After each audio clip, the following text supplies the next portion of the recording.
Are you getting a connection failed message with a red exclamation mark whenever you try to connect your AirPods to your iPhone? Well, that's annoying, but don't worry. This error usually means there's a firmware glitch, Bluetooth issue, or your AirPods just need a reset. In this video, I'll show you how to fix the red exclamation mark error on your AirPods fast. Let's go. Solution 1.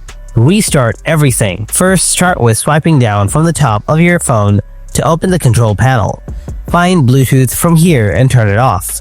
Then turn back on. After that, turn on airplane mode for 20 seconds. After that, turn it off. Now you will need to restart. Just hold your volume button and power button together for a few seconds. You will see a power off slider to turn off your iPhone. Slide it to power off. After that, hold the power button to reopen your iPhone. Once your iPhone restarts, try connecting and check your issue. Solution 2. Reset your AirPods. Put your AirPods in the charging case and close the lid. Then open the lid again and leave it open. Press and hold the button on the back for about 15 seconds.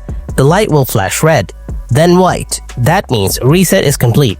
If your AirPod models have a touch response feature instead of a button, simply double tap the front part of the AirPods charging case a few times.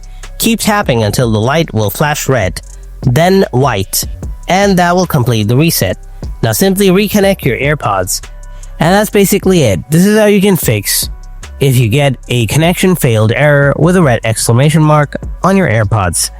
If this video helped you out, then give the video a thumbs up and subscribe for more easy AirPods fixes just like this. Thanks for watching, and I'll catch you in the next video.